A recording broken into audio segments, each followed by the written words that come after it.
Niema bre ho na wo say di hu nkomo e say niema ACC no enye niema ketwa e say niema no amo hye ba ye bedi hu nkomo o dwumadi eso Alan Green betra se no de mo ne nsem no abreye enei ono asa de aye omem hansem nyina besan abreye e wo dwumadi eso na menchia brekum de hye bebi o bia na pejo mechia opa nyame ene da na se afesu kra no ye bedi nkomo e wo afinsem unu se ndo a ene hya se project a ye di akira the youth resource centers no aye nyina fe no multipurpose air complex no ye besan call some of the venues akohe progress of work na etwa homfoni e da kire Ghana for mo hu se ampa krom ha no ye nye hu ni papa evisa bro de se ye be yade e da gi edin enti ne ye betwa homfoni nyina e da kire Ghana for mo hu de ekoso e wo ye various facility a ye si nrem aye nya hu faso bia no ye be di hu komo e wo dwumadi so United ababa comes ne ye pam Ronaldo yi ye Yona ama ho chiri ye ko ye hwebo a ye bo enra omu diagram kasa nyina ho komo ho a ye bedie e wo dwumadi so na Thursday we about the last editorial of the year 2022 enti tam kuchu editorial no bebro ama hu de ewo mu asusu mama ye Alan Green ne Prince Oba Poko Brown as ye akwaba na afisukwa no ahye to Zakaria Lee ene nei wo boy medi dwumadi ebremo amrante anape yen akwaba ba dwumadi eso ajo so brenya bibia ye fine bibia woko edi huase bibia woko edi huase timu say ade no ye fine dia ade na am say break na wo oh yeah wasase yeah na enu na wo ka asem bi na me say asem na wo kan no e ya be you asem be wo say enu am ka cho say na bibibi simani super ante enu na ehuhia say me kwa we say ntu say wo di dwumadi bi sa eduru ba bia na o phone no wani nkwa ho unim say guess nipa me ba na ma mix no ko kebe say because we di what you yeah hey no and I'm say next year be simu no o say me fan am foforo na me ntimi no nante debi o say me say sam na fo mu na ma wo say wo no ye die no wo chiri o say me fam ho adwene anye da metene o say me fam ho adwene o say we catch them Eti uso an frɛ back. One mix or the four course you. My friend menya ayusi. Ube unya emma. We supposed to be emma. Christmas in Sumunia away. Emma. Christmas in Munia away. Oh, there be. So who's you? Besides that, BBI. Oh, BBI fine. Okay. So muhoya dia. BBI fine. Muhoya dia. And also any part bar around. Oza hondin ho pa. Yaro say we are fine there in there. Or say me timpa kramano na or the share the how far. Nti we need be wie ne. Say onum say enenso na esophagus. Papa ni. Yeah, who kafo efim no. Oh, yemani yako. Yemani yako. Oh, yemani papa ni yako. Baso. Oh, Charlie. Oh, malam abase. Charlie. Osudu abase onum na obisa bia. Papa ni esophagus. Oh, onum bia be more direction no. Asemo. Ti ene. Charlie. Yema abusiafo nyina yako. Na papa ni so on shedding. It was easy. Sometimes you see grief and kasa who be a comfort to deal with grief. But when you be a what deal with grief completely that. It takes time. Hey, Charlie. It takes time. So one should be out done papa ya. But it's a very, very difficult process. Difficult process. It takes time for you to heal completely. Yeah. There's nothing like complete healing. There's nothing like that. Just that all the better chores back. And also is such that onipani wua no. Oh yeah. Wua no. Saying can be maybe irrespective of the obeyebiano. Enya dia onipano. Yemo so nebusiafo yako kese pa. Yemo so nebusiafo yako. All right. Yeti we wo na meba.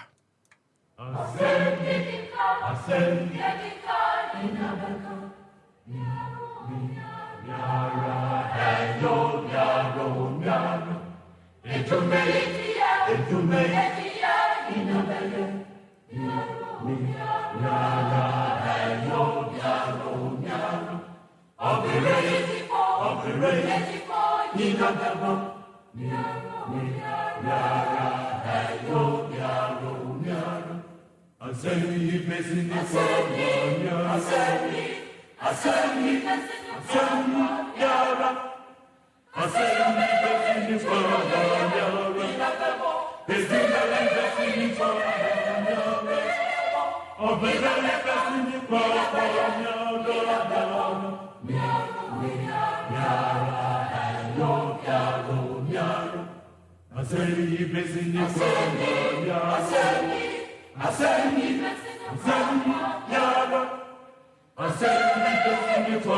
And now the 22nd day in the month of December in the year of our Lord 2022.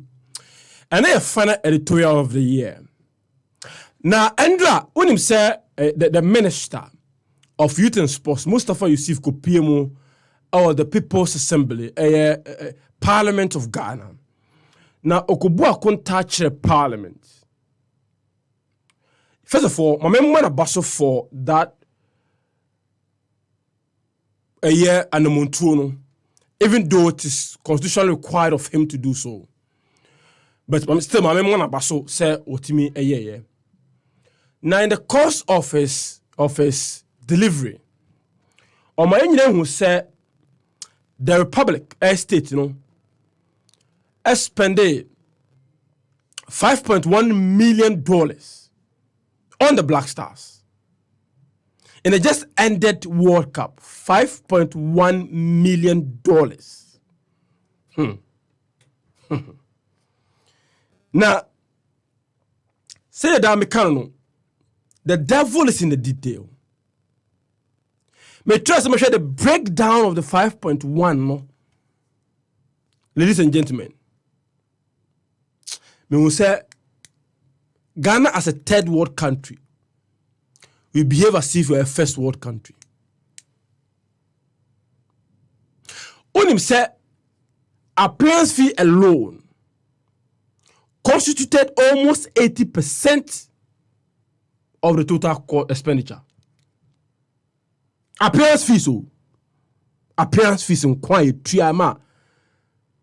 Players and officials. It constitute 70 to 80% of the expenditure. What are the other expenditures on the item? Ticket reservations, hospitality, equipment, importation of equipment and exportation of equipment.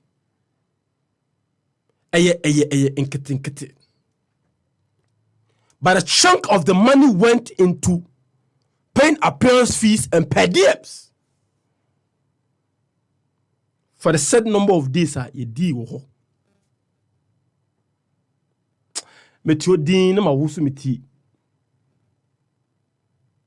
I'm not convinced that the World Cup represents an opportunity for individuals to be rich. The benefit to the country, very, very insignificant. Very, very insignificant. Look, intangibles, the benefits are intangibles. And the media analysis will be say, Minister Bonhomme say we've saved close to 3-point-something million or even 4 million dollars. And I'm saying to the layman, it sounds reasonable. It sounds sweet to the ears. But we get the cost benefit analysis. We get the total cost, the total expenditure of government from the qualifying stages to the World Cup. Believe me. Because they're qualifiers. We get the Nigerian playoff alone. Sika Ekomo to renovate the Baya Sports Stadium, to fix the dressing rooms, to fix the pitch, to fly, the Black Stars team, to come them, to fly them to Abuja, and all that. We had the expenditure alone. We've not made any savings. We've not made any money.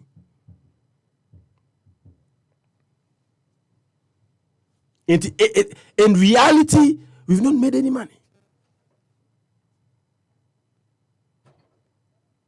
And for us as a country, it is just pride and good feel factor and the intangibles in the World Cup. The yami yana say players are $100,000 and share Timipa and share. Most of them will be a burden on the same society. Or more $100,000 as Yakobo Bono, the same society. These same people are $100,000. No, actually, young mama, yeah, because a happy FM. Munyan to Bomunya, Yanko Bo play B, every sort of baby, and same society. And so we've paid them $100,000.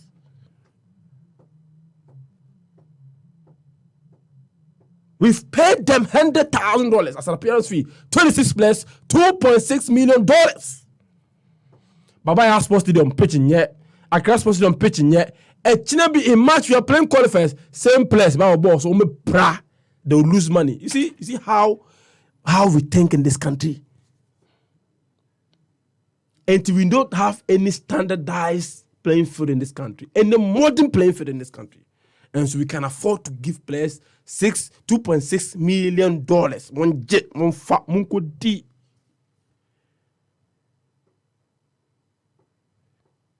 You can't complete one of the 10 multi-purpose stadium. Now remember, happy for so say brilliant work, development of the sport. This is what journalism is about. This is what proactiveness is about. Remember, you can complete one. You needed only $4 million to complete 10. 4. 6 years you've not completed not even a single one of it. Not a single one. As you can afford to blow $5.1 million in 12 days. Clap for yourself. Mumbo semam ho. Muye nyansa fo. Munim nyansa dodo. Mumbo semam ho.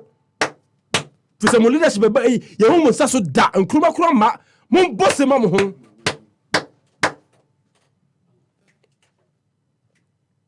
Mumbo semam ho. If you say, Munim nyansa dodo. Mo leadership style ye ho bi da. Enei nyama yesisi akan wem. We saw Navrongo yesterday. Same country, same government resources. And so leadership in tea. Throwing money at our problem.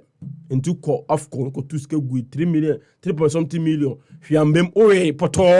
You couldn't even beat Comoros. World Cup. You've thrown money into the system. Still, not even a single win. Or if it's a single win pen by World Cup. You couldn't progress. And so still, can't afford. You see a appearance fees. Look, a winning bonus. And the are qualified. We learn nothing.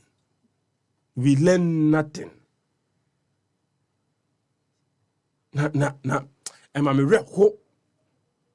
If you look at the talent available in this country, the talent at our disposal, let me give you a typical example. Croatia is part of the former Yugoslavia, right? It's a team. But I want to say Croatia and what talent in the rest of the country is a team. Part of Yugoslavia, no? Why is it that only Croatia, since 1998, they have produced quality after quality? Because Nyankupon, look, Nyankupon, they are changing. Some of the countries doing well in world football they don't have half of the talent you have in this country. Half! But because of leadership, because of planning, they are doing way better than us. They are any talent you chogu are to realize your own potential. Same talent, if they are elsewhere, they will be world beaters. And they yenam epe Naki Williams. Bo beya ne huwa. Naki Williams ye woni so da. But you see, that talent has been honed in a certain system. Prepared, nurtured to become a world-class player. Tariq Lamptey, ye will be brave kroma. But because we are lazy, because we are so incompetent, we are inept as a people, we are greedy, we are selfish. Easy way out. Easy way out. And so you will you go from who president, you go from who leaders who come here. Officer 0 penalty against Barcelona. Champions League finance another one. Ba Benzema ba kwa na Zizou your Shanu Zizou Shanu. And I said, Sergio Ramos, you dare not go closer to it. Eventually, it became a roll call. Yes, Sadiq Adams. Yes, Amos Frimpong. Yes, Baba Mahama. Yes, Yakubu Mohammed. 4 different tickets. Can you imagine at this level of the game? Shambolic performance on the part of the technical team. Lack of direction. All right, we're yaba into the flesh. Opening up the jumadi ni we oko into yaba transia chise. Yebedi jumadi or a happy sports more. Alan Grant transienche no the morning sem brain wo jumadi so. Na ala atienko. Endwa ala minim se bote ya. Endwa se metu just say a former player, a superstar, a Prince Tego. He obedi Christmas New Year nyina o bonkamu. Mo pa o. Na me the only pana we defrauding mu na ye me nwanwa. Allegedly defrauded. Yes. Aye mo pa. Only pana allegedly. George Boatin. Boatin ya we defrauding na ye me nwanwa. Hey. About 400k. 40,000. 40,000k. 40,000. And only make 40,000k. Only 40,000 amounts of akin 40k. 40,000. And 40,000. Okay, 40k. And Ohene. Yeah. One put so and offer breaky. News no and I am in 1 year pa because you know say he's a decent former player. Carrying who ye pa ejuma ya ye kra no when your opportunity all the time oye bia oye ni ye so at say Ohene and so news in buy na am and I'm hoping say the lawyers will see to it say the amicable solution Abba said the inquiry because we are talking reading the story amicable solution there see there it is not available. Yes, I want to say yes, me can after see there baby our kushi Christmas New Year pa Alan this is the pay but in slow entry more than pa when di bunye wi answer case no say we enye timo din sem then so now can say o sanka o man wi branya New Year no nanka so asem kokko dia we need to be tam a ye be free asem no asem enkre. But this brings me to one important issue. Mm-hmm. Some of our former players are not doing well. Mm-hmm. They are not doing well financially. Mm-hmm. President Alan, about 10 years ago, I argued, said, this generation of players from 2005, Abesi 2019, Omundi here. Yeah, what make I say majority of especially those who have had the opportunity to travel and play outside and also play the national team. Ebiako World Cup, those players. So Oshepa. But I can tell you that some of them are in serious difficulties. Serious difficulties. They won't be dressing nice, driving big cars or chrome, but they are in serious financial difficulties. Because you see, Brenya, they are working. You can't obey to say Prince Tego say. Even direct transfer from our local league. Accra House of Folk. Now, the Echo baby. One of them. He's one of them. Oh, if my record is right, he was the most expensive player in the Premier League at the time. Yeah. It was the biggest transfer at the time. About $1 million. Yeah. And then Sheila, the Nkwabeba, the following 2 years, the following year. Okay. Yeah. Sheila Kowa Kabamba. Eliasu. Eti, say no epa ho a. The contract to sign Sabre no. We were told say apart from saying a club no benefit to Hanman no. It's one of the most lucrative ones Samra obi esign Eddie Efrianum. And Efrianum near Ken. He was part of the 2010 World Cup Air squad. Okay. Alan, hold on, mommy. Say any court. Now reporter no court or in Komo. Would you no see a friend Mutala in News or a Star FM for court correspondent. Mutala, good morning. I'm radio, sir. Tana PB Bokodi. I'm sorry. Where you boy and one now walk court. Dear put in a sea court because in NTS Prince Tegua is being remanded to prison custody. What really transpired in court? You said in Mokai, no, sanity, prosecution, police prosecutors, Mammy, Chief Inspector, Agata, Bena Samoa, any DNA, no, Eddie, Prince Tego, Eddie Baye. Na, and someone on the buy and say, quid one with the bone, as a defrauding by false pretense. Na, complainant, no, or was some they say, did any George entry watching. Anna, the BI pointed to the fact that and then one of the assistant coaches are going to call World Cup next year. Now, and someone can say sometime 2021, George Watson expressed interest, say, a person talk for 4x4 learners vehicle, and only Prince Tego who come. Now, Prince Tego can say, with $40,000, no, obey to me. Enya sa kind of be a money to pay 8 years cano at the Prince Tego the donor say a friend of Prince of Gold Ghana had here the van go king Premier League baby film a crowd to folk let's say with demo acoustic power blaster crowd with me alcohol World Cup nibi now Emra no more free assembly before circuit court na Mr. Bright Samorakwa and beginning no more free na Prince Tego e purchase oh assembly there na omo pese omo tuanti scan de omo de bi bakota omo de ebetue bi let's say mo be kakra ya kanu so omo betua nti ma case no mo friend no kra no court no external case ni down se ne be ya sa sika na omo ka se omo de ba na enya medu court no na nka scan ba na ife mo fra asem na omo de atu court ni na emra mo fra asem na eto so mi no afi aloye ni a friend George Asmani ene be gine mo edimano na ebra George Atene be gine maka se omo edin kita won pese sika no kwa mo tiebi na sika about 50,000 Ghana cedi there and na nkwan so a eba nti court no emo mo break akra sika ni be do a like say omo hu eni ono mo ja to court na eni na court no so share that one court no pese oye no na course na ye dem na omo twen ya sa 50,000 Ghana cedi no mo kan ye say enam kan so ban on say sika no mo kan say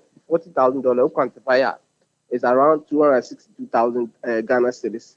Inti no more him say at least 50,000 craba. That is an money bia and a Prince Tego in it. You hear him say 50,000 beba. You be pay mo court 5,000 Ghana cedis. And no na 5,000 Ghana cedis no be pay mo court. 5,000 Ghana cedis. Sa and na 50,000 mo kan no. 5,000 and a buy. The 5,000 and buy and say and ya dia abuja so e buy nenu and omo taking the clear or say ya dia odi be man before na court no so hihye mo no say do back court na do be gina adeke mu na ye kan charge the chiro na o respond pe e say aban extra e da also then no lawyer ni ejina mu odi man no George Adjumani ejina ni na so e pray ni e kan say bill no e ka check on say o Prince Tego de Ghana ade ubo ni bia ubia enim no e na afen so say ye man the bill adani de nyina court no be kwa sitna ye be hia no beba on tu kwan ko be bia okrom ya obia enim Prince of Gold say ya smitna TV station kwa World Cup is na odi mu akotimpa nti court no enyina so na man be on your flight risk or be bia oti or sureties are on with me abegina the chief na se sika de opportunity so on be gina mo na bibia so mo ye bia on be ye na dani de nyina Prince of Ghosts your friend asem obeba na no na Chief Inspector Agata Santoa a ogina asem no say o hwe Prince Tego ni ye ene nshi kwan ya ofa nyama oda na die wo court mu kra o pache ye the 50,000 there ba na 50,000 na kwan ko di 50,000 na kwa 5,000 there na onu ankasa ni ti unu no officer enya ade Prince Tego say your man the baila say obeba court about natural or your flight risk or the OJ passport to cry or kwan obefa so or the be free on my hanti the court no man the baila and ya there Prince Tego ebeba court sena na lawyer ni patch Mr. Bright Samolakwa his honor it's parties ni na was of the considered view say share amount of money involved and the situation are characterizing matter up to this time now. No, in the interest of justice, let's say or turning down the request for bail, no. Normal Prince Tego question Abanku Kumukakra in the court, no remand, no. Say, general that also nine, you be sign across it, you across it now face court now here. Say a lawyer form with name with Nima, George has made me, and a deal with him, no. And move repeating the bail application now for court now here. Nti nieko piemu ama Prince of Goose, Prince Tego, some media court na remanding into custody na see and an church money. But you know on one kasa e court hobi. And he said ban the criminal cases there say we are accused person na ye France sem no na only ho dia na say no so e asamfo na akwakofa ba. The dani den na bia obeti say court na issue bench warrant and arrest warrant say emfa ko bobi. That nature say nipa na ye free asem na say nipa no ni court and say one ma. Je no and ma court na etu ana won bisa. Once a bench warrant be am be pie mu na anti arrest warrant be an there. Prince of Goes and ra no na de kemo a kwedu a de ball no ankasa eyi na no say odi bim enya ade odi fo. In lawyers pre bail conditions ama na anye yie a ohun say wo ko demu no. What was his reaction? Of course, Ghana had yes say emra echiwa and I also say Ghana mra eye ejuma as I say the law works in such a way say say eye ejuma but emra say law need to pay a ugina de kem no and I also say na Ghana mra na eye ejuma na Prince People say ono so wakama to ugina de kem say nipa legina no esi ni ti ase boko hwe ne yekoso Market makers are reminding the next the demon and the level form kakra. And so, over any day, course Nakasa, a 2 to back quarter, the be a judge for Nina, and say, coat of arm, the board in the authority are court no war, say they are such a mawa. And as a court may ensure, say, justice is done at all times to all manner of persons at all material times. And I'll hear the kind of person Prince Tego, so yeah, woman, there's one of the things I caught the ensure say sanity and as a man for mutin na ebia the omuwo say ni so say omusu ye nyama bia it sana and can say Prince Tego odi for there but some media court make sure say people who are well known in society say case be better say and che yanka yes obi oniska the poor in society wanna they be identified with now court na law no echo against them, but in recent times you Shatawale there abako you medical there abako nana polo na abako in na statement are court in making this Prince of Goes now all a bit down but court na kasa for anything for the benefit of lay people ATM in Prince yedi ade gu ni sa ede ko to police came wa yedi ne ko jela anisa enra is life or court. The court there say who can jail and I say akumetu the jail there will be a person but say or ko jail and I say nisa as I read it say they convicted wa and they do ko jail say convicted one they say what some the year for and say about for the there's finality to the matter that's the finality to the matter and they know they uko jail but at this particular point in time the court say enfano court cells the whole and all that will be a counterback with any say Abanka Wada ya jail freedom for the meantime. It need now there the layman's understanding the jail. But look back court in Casale court in Shemudia. Jail need the you are some crown a same fan court. But said do babe to remand and answer visa there and also you will be a edifound. See, I'm gonna the corner there. Na wanka nipa moja na animo. The pressure and in in the next few days up to until the 4th of January, except in Tego, Okumu, I don't know. It's a Christmas by in a new year 2021 in and Sanya dia. Say bia a lawyer for who say Abia Mubetuniako upstairs and go upstairs there be a high court. Na Omako Pili the bail conditions and also a decision say only prince going in town we not practice a lawyer for no muko high court, no muko pre-bail manner and also share what there's so many so me pacho na former players ni bi or court enra ni na fufu ni bi ono bo supporting or court na as at the time I not almost fake case and I've not seen any notable face me as a football supporter no me be a Odinichi is a lawyer for any pakakra on your omo ben and I know omo nama and omo back court Mutala and I be happy any tea for that sepa why that thing is made that Mutala Inisa a court correspondent Emma Star FM and I'm saying no edin komono nti se wonte ya ene pinste go be di 25th ene 1st January 2023 oh abankukum nti bonya die onni bi onni yenni en Mr. Wasa plans bi se onu ko be a Mr. Wa ontimi en ona sa plans no nti mpacho pa say the otwa bakukum from 25th in fact say near 25th Christmas Boxing Day oni Ghana ha and afi also kukum obonka mo so quite different world. It's a different world altogether. On the 4th, no.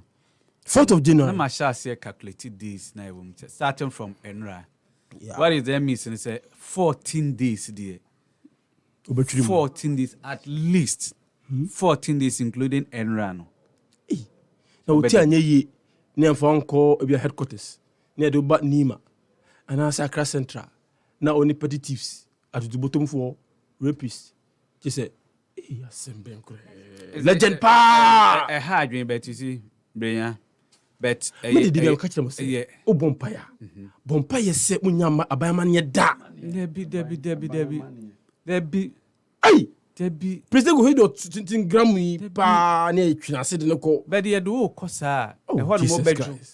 Oh, tie mutalas mo kan no so ohia be tintin grafu no wo fon ba. Wo fon ba. Enti obia otu anamo a. Oh, Jesus. No hu wanamo ntu yi. Uza asem na afei e na e wo court. Aisha, o ye PFG member. Afei e na. Asa mo djuma ba. Let's we dey also timi call appeals court dem ko pay bail man. Afei. Oh, two players ni nyina PFG members. Afei e na PFG am hwe asem we yanka. Anye out of court. Mama ko pay adwuma bia emfa ma PFG. Because they are members. Members. And omumienu enya asem a. Afei e na asem na ba. I don't want to be said asem e work court no me we see. Me sure say asem we cannot be settled out of court. Before Brenya, before asem be court no. If he say anamo bi etu anamon. If he say George Wharton or sorry ana bi ebeto one prince etem Obaya no time no the boy. Any saw the call. Say ne asemsi fi ha. Any kwase do and is brought in him. Say me work capacity say asema to ni alante. Metimi aba ababeka. Say mu nyina mbra pani ne me. Metimi aba ababeka. Mu nyina mbra pani ne me. Metimi aba. Ye di pani na. Abeka say mu nyina nkoto ami no. Mu nyina de ye di pani na ma ye di ama. Metimi ababeka. Na PVG ya hye muti ho na ombo nsem na yetwi otuado fom. O me de aka sem yi. Asem o me de aka. PFG boy chama na muti ho na yetwi ketokruku twi otuado fom PFG mbozem. O ka no mbozem. O me de aka sem yi. Oh, masa to adwumi yanko yinim. It's sad but mrasem you were second degree fellow, right? Yeah. Second degree. Hey, I'm for your technical power. Okay. Anyways. But the bigger problem is that some of our players are not doing well. Yeah. And no make us say. Not at all. Yes.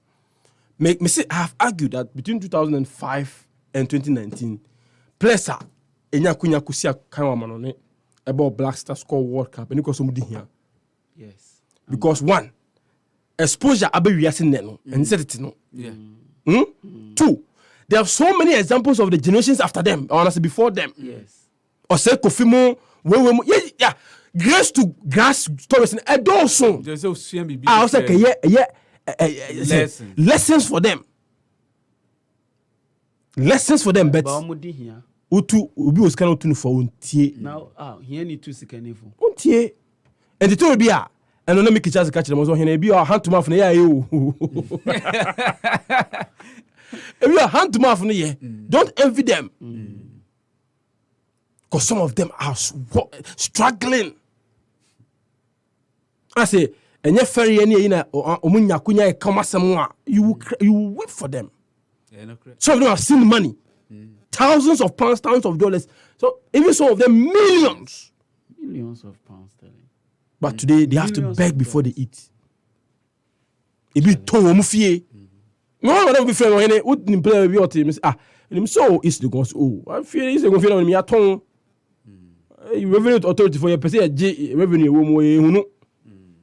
I'm see boy. Asamaba. I have them. I have some of them. I mean to mean come some radio. What Tony easily gonfie. What on? Play a big J. Tio Alan. Play a big J. Ex player or the small boy biscuits or didn't to coin. T. Scanner ma was an boy across the stadium. One of them ato fear and obi. So estate developer.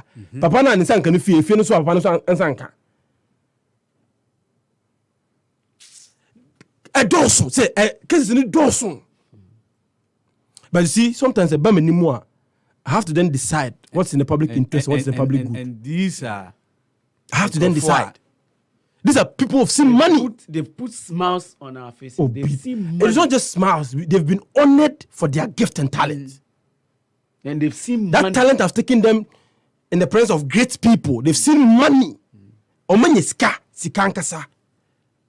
Besi ska awatabai. Once unumua utuako.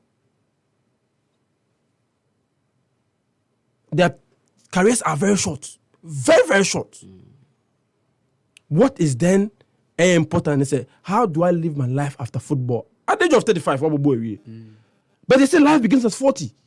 few people. Now, make sure 60 years, you have close to another 25 years to live on earth. How are you going to generate revenue to take care of yourself and your family? How are you going to sustain yourself? When they common these days, when they're common, when say both they say play away 80, 70 play away only be crowd. So what they've done well is almost all of them bought houses. This current generation of players. I know how that may be.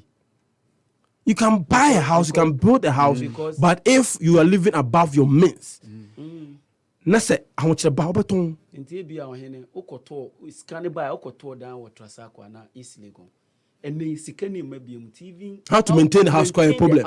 And keep it that status location no kra no. Na many investment bank away yankasa down for kujwa diamonds, CEO of data bank din komo. Osi ohene that heavy mansions people are building is not an asset. And no was sky asset, but you realize that in future it becomes a liability. Because you can't maintain. Wa unkwana so no you depend on native yo. Untimi high. And it's always wise. It is always wise to be small. If it is many, you can then rent some.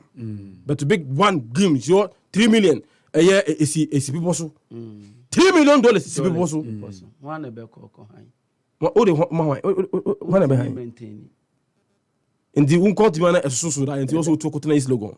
A dance we just see how afia be and say Obi antene afia be say my main count on record so maybe now I'm not being fair to others. If you are genuinely ko business be in a business number 4. Yes. I know 2 or 3 of them are they've invested in some things are anku yi ama wo mo ani I want to craba and it kids need different. But me count more na every summer be able to worry ha Eco Italy. I know who no fa metro bus. Unsu hu niema pa. Oh, me there. Hu niema. Can but I'm saying that it is time for us to say some of this and say na nkola na eba nenu kudus mu kama di mu esuenya sefri mu omuntie die beto se yeka omuntie tie die omuntie so can no man tie how they work hu mu video bi e ba yi Oh, send them me quite a problem. Fe. But who you know now would actually because some of these European players have things to follow on. Gary Neville. Or we a Bob actually and look at the money he's making from panditry. Yes. They have a support system. Yes. Says can better happy for me nyam. I want nyam. Tell me this car. Until few of them also have found themselves in coaching. Dollars and pounds. Yes. Until Honui free Sky Ekoye assistant manager Belgium. And the second time, first time. A year now. Sky 4 million pounds. Oh, one match of the day, BBC match of the day. No, I've forgotten this ex-player. Oh, he's one of the world presenters in the UK. Yes. I escape him. But my hood, okay. One of the match of the day, one of the famous, highlight shows in the UK. Former player. We don't have those systems and those structures in Ghana that will sustain you. BBC da. And more opportunities are very limited. Leo Ferdinand, contractor on BT one. The two anymore baby one. Oh yes. Oseko Foko a super sports. Gary. So on Ojai. Ruby Savage mo. Look at the money they are making in panditry. Ojai BTO. Yeah. So I know the face of BTO Champions League. Look at the amount of money. Maybe as someone that super sports. Those opportunities are very few in between. Very few. And very few of them also will get into coaching now. Very successful. Not even successful. That Obenya prestigious jobs akoye. As Obenya has be able to ye, and as Obenya could be able to, and as Obenya national teams be able to ye. Very few of them. Few. Nancy Uncle for a PFG for any Bakubi Kuntokwa. I didn't also my friend Abibi also be also Ojomuska also want to ask you. Now over that Mundia. Mundia. Also want to ask that for the friend of Ojiska. Now go find Jamu. Oh yes, Kano. He needs the money. And at this time, we all have to. Also, you can. Internet editorial papa not many Jamono. Almost $100,000, almost $75,000, almost $50,000. That they become burdens on society. They still become burden on all of us.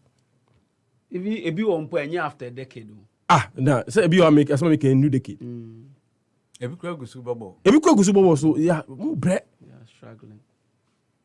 More bread and sad. Sometimes it be our career choices, no.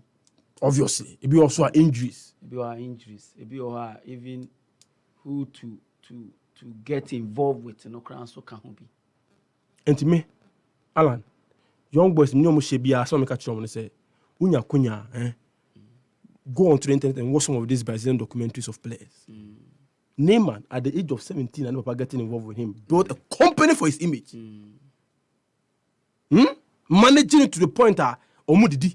Look, if you know the employees are Neymar, the image company employer, and how much money they are making. We are Bania. Don't allow people who selfish interest just to sell you and make money. Build a structure. Neymar, papa, and a far flight, a call. Paris, Odru on a call. Was it any agent? In fact, around that time, it was the intermediary structure. And not only an intermediary. In fact, he made money when Neymar was moving from Brazil to Barcelona. He made money. When he was moving from Barcelona to PSG, he made money. Huge sums of money. Okay, I said Barcelona didn't come to Koba. Yes. Alan, so okay. So see in general, I didn't understand. These are things that we need to be teaching our players. These are things. And now me tie Oberansa interview bi. This kind of Sam was saying you be money be stock rama na. Okay. Ko better na say fanu kwa brochi na. Na say interviews in there why you be wa ha. Why you be wa ha.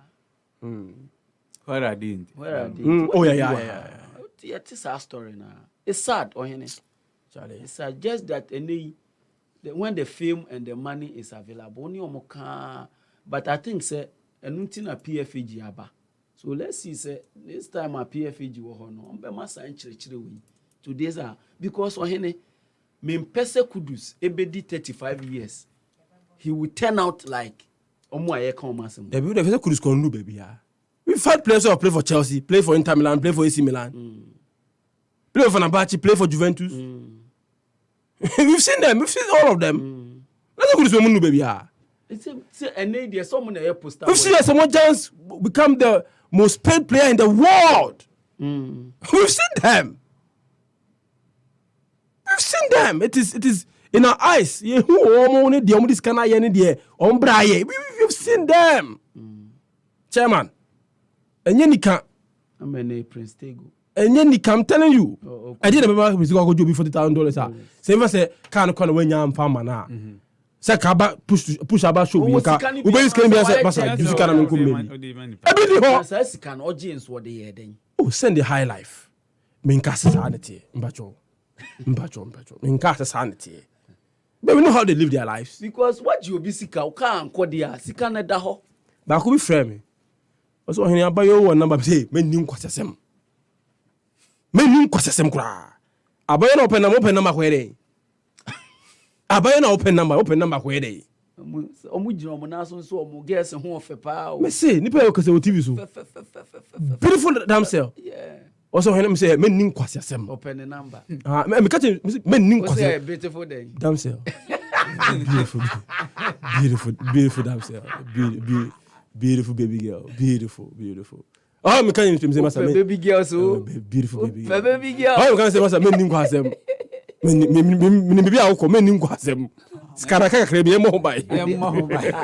Adie fefe. So men knew Quasasem. Esa o ka kire no. Kakra kare mo bai. Master. Ebisu o ko ba ko e 40,000. Ebe ko 40,000 be ko. Asem na okay. Ebe ko. Na juba ku ebia we de 40,000. Ti ye na ho tu no fo. Ebia na to ametu no fukura. Obetie mu su kwa problem. Ebia obefa ba fufura akwa. Obekwa ko ye wi na kan say makwa.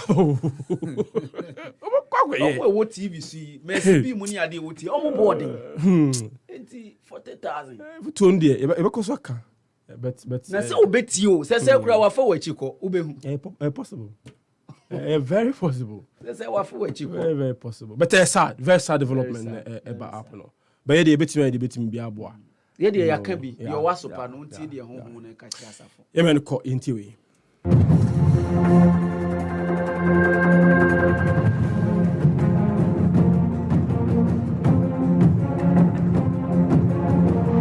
Alan Grant Tassi or the Amanin Seminole Ebe. Alan, young combra. Brenya, Emrano Conti, has a bit me be me and Sabi Eddie Efamana. Mamina, Africa had me and I made money tell.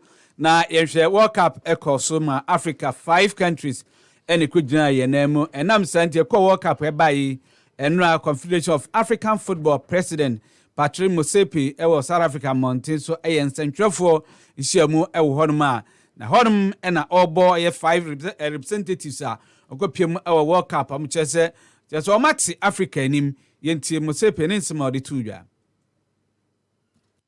and a proud period for football on the African continent, taking into account the performance of all of our 5 national teams that were representing Africa at the FIFA World Cup Qatar, and in particular the historic achievements of Morocco that has made all of us exceptionally proud. They've made all of us in Africa uniquely proud. We have to look at things objectively and make an appropriate assessment. No asanso edika ho se oba Africa na riba ko a edi enya pa infrastructure and face players and coaches o makatua o se ehwe ne ye hu bibi.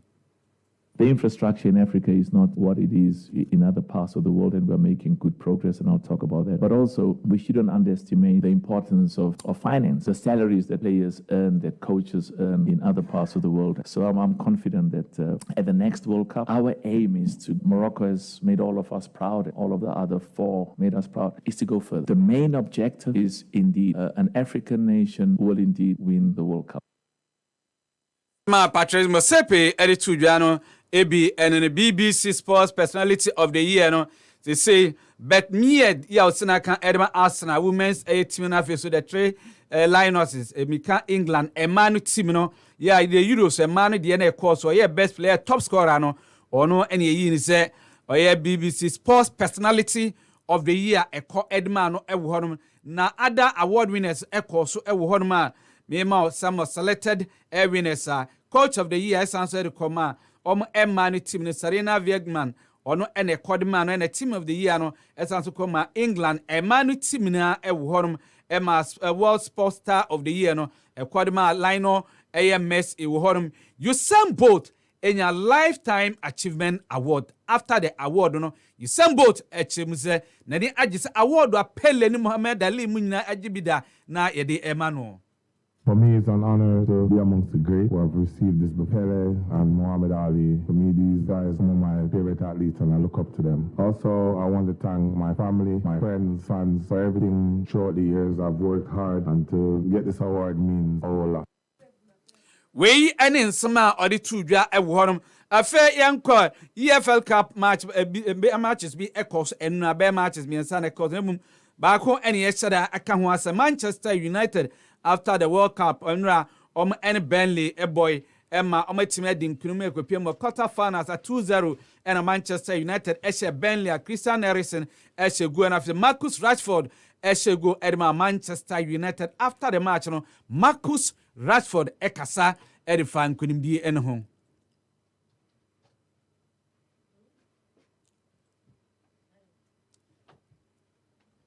I'm very happy. Like you said, it is difficult, but I think, you know, the lads that didn't go to the World Cup, they've trained really well, and, you know, they've had some tough games, so they're really fit, and definitely from the last couple of days in training, from the lads that have been away, when we come back in, the standard's been really high, and, you know, that's what you need. And especially for me, you know, I obviously didn't get many minutes away, so to come back and, you know, get the ball rolling again is really important. So I'm pleased, you know, with the training that we've had and with the game today, and hopefully we can kick on now and keep winning games of football, because that's what it's about.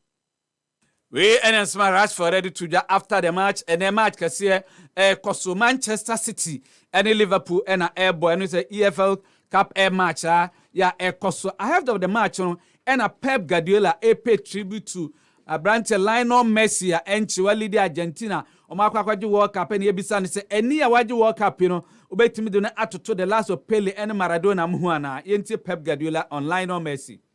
His opinion, but nobody can doubt that he is there with the greatest all the time. For me, I said many times, I've been the best. It will be difficult to understand a player can appear and compete what he has done in the last 50, 70 years, but the people who saw Pelé, for example, or Di Stefano, or you know, Maradona, well, I don't know, I saw him, but the people can say my favorite, because also in this opinion, they are sentimental, you know, approach. But on the other side, if he would not have won the World Cup, the opinion about what he has done for the world football, in my opinion, personal opinion, that how he's a player would not change absolutely anything. But it's normal that the people, it depends on who win. You are evaluated, and of course for him is the final, you know, charity incredible career.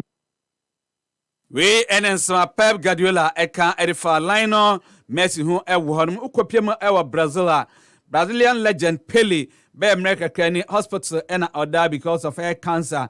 Yeah, also suffer from anti and doctors area betu ya say within sabre ebronya mu nyina yakuya Prince Egu Ecuador air cells no Pele and best spend this period we nyina no ewo air hospital ho no amchese as the condition I wasn't ewo ho no we need the free on eba reports a free France eba say Lionel Messi and Paris Saint-Germain for asase atwetwe nkomo se obetuma extending the contract ya ono mo ewo no Edouard Mendy Senegalese goalkeeper other goal Edma Chelsea enso yesi Chelsea for any abrace one person man says ya air contract bi nenso abrante na twetwe ne na se ni nyina ne se oso hwe Chelsea for emfa buo emfa emma no ohwe na katu ya oje no week bia na 100,000 pounds one baby ya Chelsea for katu antumu ya ohwe se said fellow goalkeeper Kepa Edgie no ko no sun ko betime agi bibisa abai around 200,000 pounds they say na branche no twetwe ne na se a on person be sign air contract na we need the free on enso eba na Brenya me fa we entwato ye mre no ekọ Mbappe Kylian Mbappe was a France ekodu World Cup final emeda no bo hat-trick bedom lose senko okofie obi anim senke be kwa kwaje na home be na awtwu bi na se na awtwu mieri bi eno am ko training ga Paris Saint-Germain Kylian Mbappe ni watwiniti achase a oye training or PSG eno a start a training that I said there's no time say obe rest into training no wa sha se dada e ho no ti Brenya nyina we so yemfa amano ne nsem no emra wie alright me da say Alan Green mame nto ande kram brown ho na yemi to dwumadi no so me be sia Tell me supporting the Blues, papa. And I mean who said, Osha, Jesse Friday. Now, Crum had the Jesse Papa and the Minato. I'm talking about baby Obenya high quality original Jesse Sato and one color impression. A hope team be also put to be a Naya customize you dinner which come on. When you're the Usia na etitinibu, one sign general printing of an invoice, any receipt in Yano, or maybe I was here. She showed me I will test it. I'll do a me bus stop and it must go and at the end. Obey from our 0244 760 415. Brenya, a high sense Brenya, don't call me. High sense Mobi Piara Fishapo. Every 15th December, I come him 8th January. A high sense Brenya, don't call me. A woman send him a wire day. Naso who don't he? High sense, yeah, 10 years now to say who? Yeah, Shama only Brenya no with Sibia. And to Uber Raya showroom one. When a dear, a yo beer pocket level. Showroom near Manina. A ya Brenya, don't call me. TV, fridge, freezers, air conditioner, smartphones, sound system, and it be beer or high sense showroom beer. And yeah, high sense Brenya, don't call me. And maybe beer and Tetel, and Kwane here. So high sense D.O.B. Brenya, no feeling. Every 15th December, I come him 8th January. And yeah, high sense Brenya, don't call me. High sense, everyday prices for everyday people.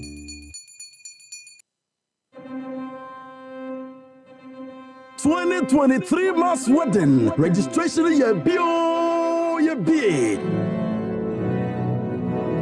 Fesisiane register na join Happy FM Mass Wedding 2023 wedding a yen yebo hoka me say wedding gone obani die ne ho asisi reception baby wedding bibi bia yenka odia ne 500 Ghana cedi registration ye be Mass Wedding 2023 0249 507429 and 0244 595061 register Cecilia before forms so Happy FM. You make your money from out.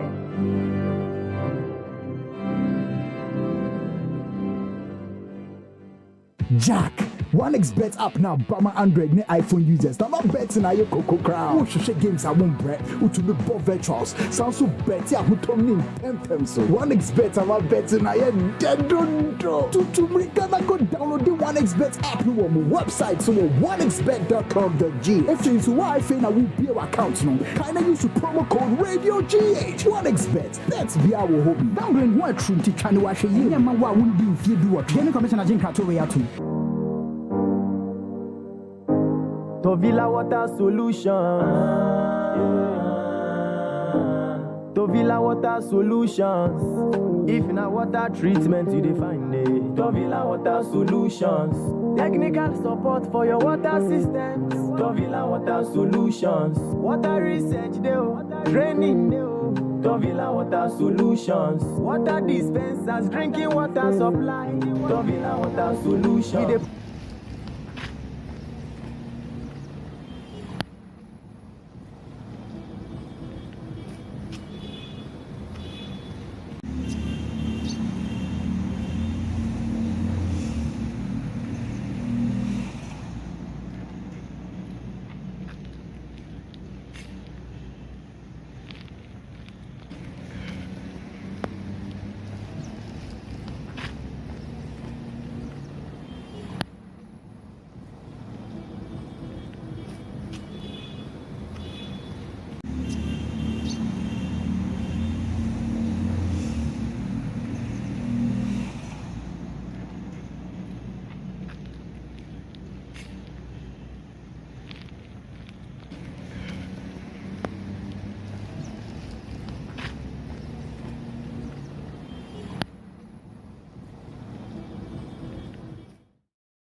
Fonto from this so Alan Green atnasibi all day yeah o mam hansem nyina no ebre Alan yenti we ya de o mam nsemi e de eba ba maka cho se bronya ya ye die entino ya de se high sense for cho se omonoma oma tete so ya omobo ne donkomi ya samri ubewuram e wo showroom bia bo so no man ya tete so free samri ya kwapem se January 8 die ba bia obekobia ne ya tete so nti the right time so rachi eco showroom bia eben now compare high sense on products ni bi say television, refrigerators, chest freezers, air conditioners, gas cookers, washing machines, sound systems, smartphones, and no normal etiti say nyina no kwana kope bi to still and yes to be into a 5 years manufacturer defect warranty and a high sense for Eddie Emma showroom bia eben obi a Ghana hanum say ye East Legon, say Accra, say La Paz, say Junction, say Bachuna, Achimota mo Kaswa, say o Kumasi anase takradi sunyani tamale man kesim techiman just a Ghana hanum baby a wo bia no o hwe high sense for extra kwan a obehu no mo e bia na openche mu bi de free mo ma from e wo ma trefo so 0302 550000 high sense everyday prices for everyday people madaroma and e de o mamu nsemi e de eban enno ya de as Bet Power Premier League my day 9 matches inum ene course enra ewa nyina sen Karela omo etena fie ene mediema ede bomu eba wie no na apai ewo honom 1-1 ene ye results a ipiomu ewo honom after the match an assistant coach Edma Karela United Angela Didon ekasa ede fa match a course enra no ho. It was a good game because actually in preparation you game like this. The boys now the to chum them boys because I wasn't expecting this performance from them at all. From day one, they catch your boys in the way. Them problems you have for me. You start here, but you know kasa you will do the time. The work on you na kasa into a kasa. You want kasa a positive kasa continue. You them results. We enen sama or the attitude ja ewo horum. Nenra ene beto just head coach Edema Boboko the Bismarck Kobi Mensa. We jani dwumade e de ato no resign and Angela Didon chese just before omo match ne beba so na eno nya sa news no. Them met them Ayawa they all dress room when my friend the head coach is not around my friend on a speakerphone like this and your boys in the fire best game. I was even surprised later on met there what's was but talent marriage head coach view but that time no you was a team no camp no way meeting emergency meeting to me now because happen in my friend or we need some of the attitude ya mediama SC on assistant coach Abdul Rabi Omar and Ochemu said draw na and no IPA match na a fair result. It's a reflection to the game. 1-1 is a fair result for both sides. We want to be a playing team. We don't want to be ballooning the ball. We don't want to play a certain way that the team is not aware of or the team is not used. That's why we are putting the ball down, trying to put our passes together, construct something before we get into the final 10. This is what we were trying in the game. There are problems. When you look at Karela, they are one of the best teams in the league. 1 year back, we couldn't come here and then even get a point due to some circumstances. You know, there are problems. That's why you see them like this for now. But they are very, very. We any the okay for match no enra Kumase Baba Yara Sports Stadium so Kumase Asante Kotoko enya nkonibi over Chelsea 2-1 ena epiomo ewo horom after the match Sedu Zebu your head coach Edema Kumase Asante Kotoko echem se omo ball Muhammad Serebia obetima improve club no.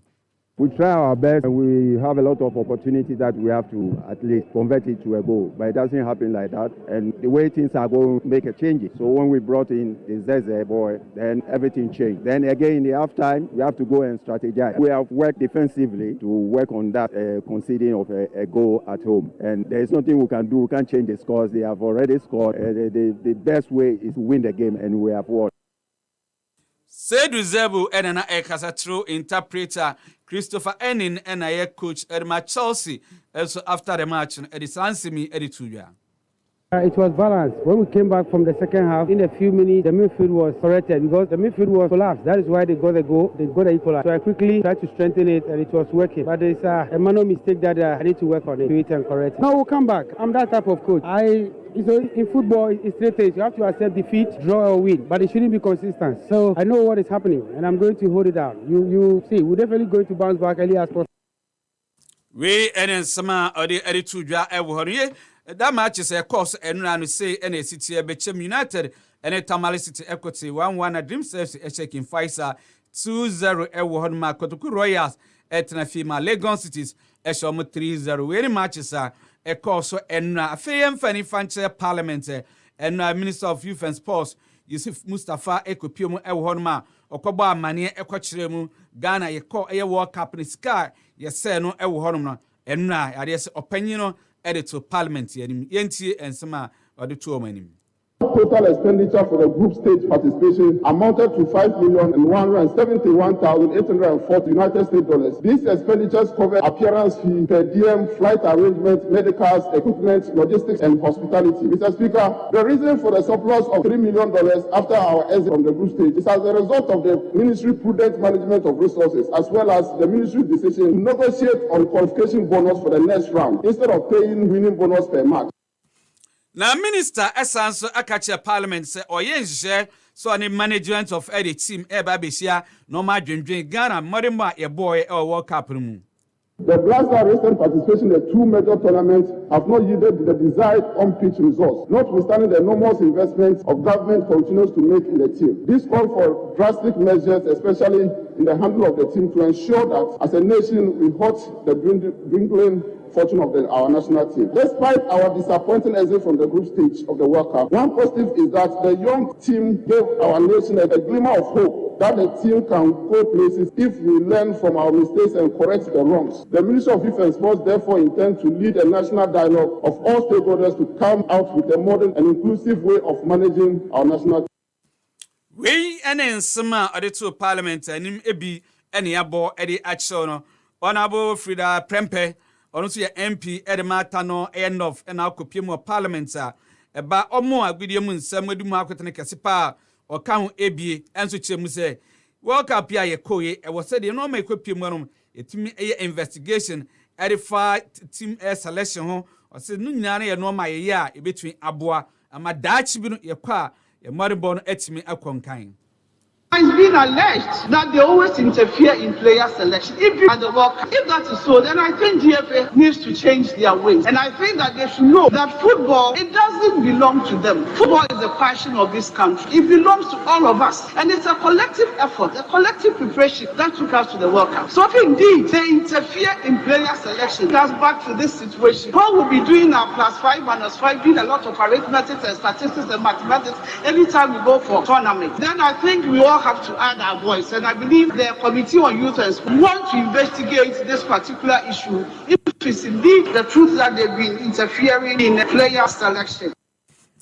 Free Parliament ni yemfani emfanche basketball kakra Rich Sports Africa officially ometimi Apau Africa Basketball Festival eno ebaso ewo Bukom Boxing Arena ya ochina ena adwumadi no ehase ewo horum na opanyin ba kon na project oda no a olidi e yaw sachi akyerɛkyerɛ Africa Basketball Festival ehun nsɛm nyina no akyerɛ. We've noticed that Ghana becoming a destination for holiday makers, diasporans coming to enjoy themselves. Careful look at all the events that are advertised, all music driven. But what happens to fans who want basketball, fashion, one event that has everything? And that is what informed the organization of the Africa Basketball Festival. Sites will see African countries and international partners play basketball, and then we'll also see fashion houses also exhibit brands, and of course spice it with musical performance. Now sounds extreme amaya hudua omo babedi dwumadi ebi. The second edition will see Ghana play Nigeria, and then we see France play USA in the international. Why is that important? Because basketball is not only played in Africa. In fact, basketball is not African. And so it's only proper that when you have a basketball festival, you make room for international partners. Next year, you should expect not just Ghana and Nigeria, but also expect South Africa, expect Cote d'Ivoire, expect Senegal. Then the numbers begin to grow. Yaw sachi and out is or this answer no Eddie Etuya. Ye begina we so near the Omamun Semina Eddie Aberry. Nemo Shannon so high sense. Almost don't come me, matiti or monomanable also. And for any fat share, high sense showroom be a ben will be ano. Now compare or monomany be to.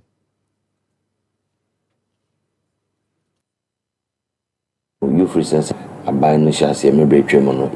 The Ghana national team is going to play the most important tournament in our history. That's the World Cup. We've done it 3 times. So it's not automatic that you get there. We missed the last time in Russia. And we are going there with a part-time coach. Are you kidding me? In this day and age, we have to have a substantive coach to go to the World Cup. That's my opinion. I could be wrong. I can't go to a very, very important tournament with an interim coach or a part-time. Why? We don't have the resources to hire a permanent coach, or does the coach not want to be permanent? I go all in. So either we have a permanent coach who is taking us to the World Cup, or we don't have a coach.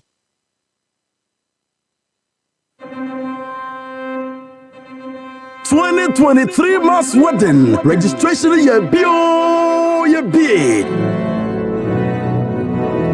Fesisiane register ne join Happy FM mass wedding 2023 wedding a yen yebo hoka me say wedding gone oba ne de ne ho asisi reception baby wedding bibi bia yenka odia ne 500 Ghana cedi registration ye big mass wedding 2023 0249 507429 and 0244 595061 register Cecilia before forms so Happy FM. You make money from I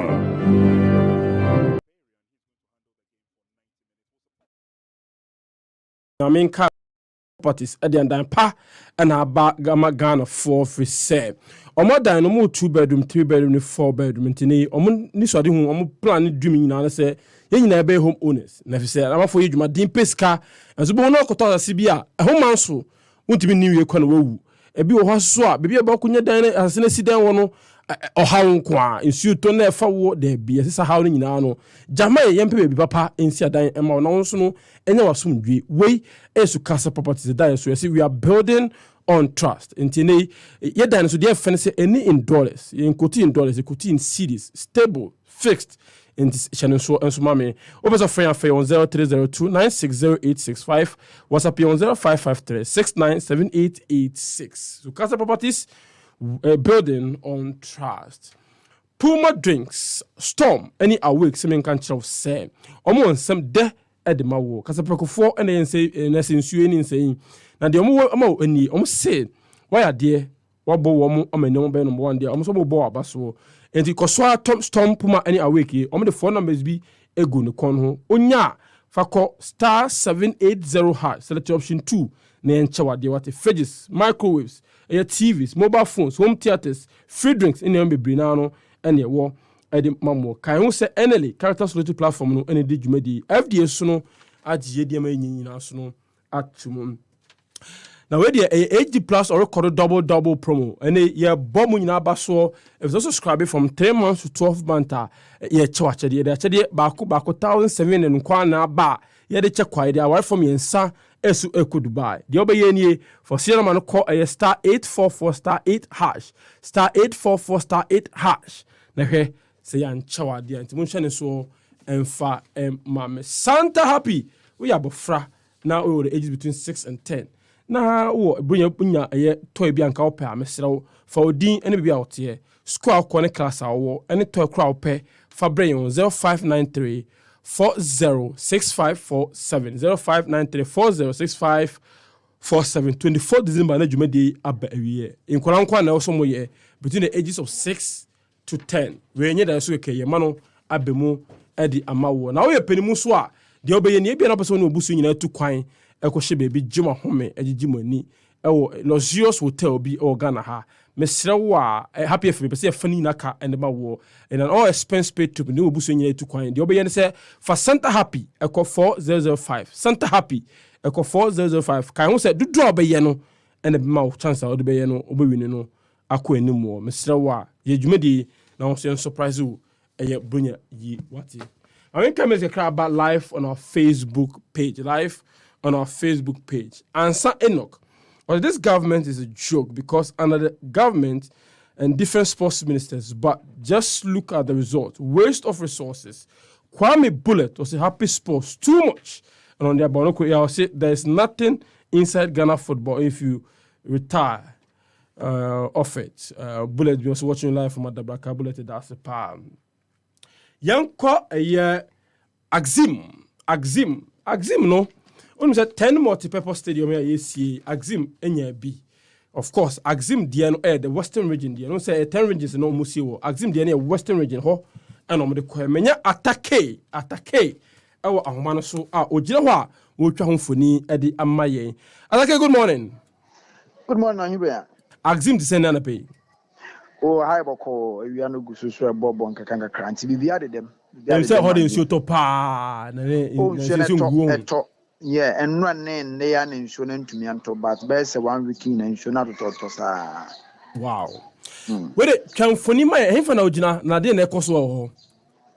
Well, when I an a ma yenche happy tiefina and do be pimu am Axim multi-purpose youth resource center. Him say government or to the purpose and so go to me see multi-purpose youth resource center across the 10 regions and then Western region in Yabi na Axim and now would be PMO and I pay ye the new ballroom so far how are Jumano then pump so could do because you be a night Jumani 8 delay and you could do one but to me I can say so far by 78 to 80% dear Jumano next no my yes but the further no and the mooding kind your first face and mooding kind your stance Nina no your first face. And the second phase on the fresh, more aye the fence wall no, and the fence one more the entrance at the account and I feed the ticketing room almost to me at the room access to the stadium so one more aye the high jump and I feel the long jump and triple jump on my then over the volleyball courts now almost see in Vienna and I see pillars number better fence at the farm. And walk inside now, baby umber reserve water in case ebia in son and yegma and also or to me I can still concrete in the camera. So in only the met me I can say Axim multi-purpose youth resource center now, it's one of my half. And even the track Titan track now, yes, but no, you say a chair 2 years Nasa nano move but 2 weeks one more for the Titan track now. I think 3 days later. And I'm paying for my crowd, or mobile, maybe a German pump and so do so, yes, especially after Christmas, no, or day the carpet is a Babatoso.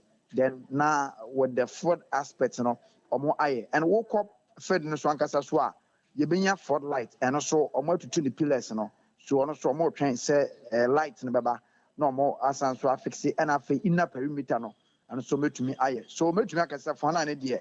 Workers know what more and a pim corana or muguso yedma, bin bebriki, and then binus bet me and trust Juma resource center on them. Wow. Pictures new videos here, but so bra Facebook Live number share Axim a youth resource center, a friend of multi-purpose a complex, no, Jumedia Omudi ewo efe where you couldn't impa. Now, most baby on the Titan track number 2 no more go concrete around the field. I didn't know music say be use bitumen. And I don't know music concrete. Yeah, many equipment officer didn't come on. I had a bank in Shono a prominent. And then would say the more yana estro baby region biane a coin more fast so your modeno. And many didn't come on or say the 10 regions in no track no we 2 and on baby swore within 10 regions. So wow mobile hano. Then no bring that track never down. So I'm morning far for now. I'm more speed on work into me quiet now or more Asia concrete. No, I think it's 2 weeks ago. No, And besides, I didn't know or more yet, and can say Bianca or more the glove was not the better than Nanka or more after see Debbie. We are more young for standard one. Even say carpet in a dust to take crana or more young to make focus or more that. Wow. Me unsa red stand hono bonka bi da ho de no mo ye ho no mo unsa mo tutu amana bi nsu ta ho de na koso ho one de so far fence one no one mo nkan si ye because one no nsuo no tai gina ho no mo pa ncha ate so mo tu ho no ma emuwa ansa so far ne de baby aka ne sa red stand echi wona ho bi abada won and hono so no mo de another four lights pole no ba ko besi nti ho na ade so munya botre no mo hye concrete ansa ha no nsuo na de to nti wanya ebre na se opena ma na wantumi antu amona ne yi a utu bi nsuo no ba beginem nti fa na me hye so mo twen wo this time ya ye be ko hama 10 na se bia ha no nsuo betumi atikakra den omoaye enu nti na ma ho no adili kakra no. Very well. We say phase 2 mo hye reported them anim from the ministry phase 2 no fence one ticket booth ne front light ne saniema no ticket booths omo wia na sa omo ya wia na sa betumi aka so for now ne de by say 80 to 90% no omo ya wia because wo hwe the entrance na me twa na me wura mu no omo awie so aka sa omo de enyoma aka me no bebe room so the entrance is definitely for ticketing room na aka so my and even the ticketing room na aka so ma kwa ba ko wo bebe e bobo volleyball no see bia in case when to me ankofa inside na wo fast stadium na china because when you to fence so must say another gate e da to echi one mo a uwo mu kwana so betu metri ticket e wo inside stadium inside ankasa as when you access to volleyball court even when you access to even the other stands na wakwa kotrem so rooms na there and be be gina twetwe ticket na there omo e ba ko e wo main entrance then omo de ba ko so e ko stadium inside a wutwa then when you access to the stadium one. Very well. Very well. And only contract and kasa no say time be no be for now no adwuma ni de me de bia me ka say because of ebia campaign time no be wi omo de omo yima nka adwuma ko mawi but enoma no e wo honom basika na o so omo de adwuma na mba and they say ekozi Christmas beba boys no ton omo company about omo money nti eba ne sa na omo ntumi nya adwuma no and even ekwa omo fa so omo de adwuma na a good idea because on person adwuma na e contemnity omo de nko bebre na free kumasi na de buy because won abo no be adwuma nti omo amfa even a town boys na amfa nye but how adwuma na ekono kakra by 4 months 5 months na e slow down omo be jagumu sa but even kwa be Christmas season yankopon amba mu kwa na e ba sam so start be say June in any how nyoma ni AC call but if we said some more money e ko na campaign for support some materials na bibia dia anke bia quarter be bia March June dia anka me surprise some betumi awie because bia can they finishing and ade kakra aka e ba ne say wo ne de o mato aye for the no for now ko mba san so atwa Atake what mean kam Atake ayene yeah udem we mame now about finishing work no say it's ka wo no so mo ye dia by May June so na o ma wi ana sa yes according to equipment officer na ono for now ye stadium na sa watena ho up to now ono kwa na me koto no ono ni engineer ni na no ni deputy no na me koto mo so mo hwe but in America no adwuma ndo mo ye but for contractors so mean sika de ama workers na de na ya na edile ntubu no mo a na odisika so ya bo ne sika na kekem nti eno ne the one main problem I affect you more at na adwuma na ntumi speed up.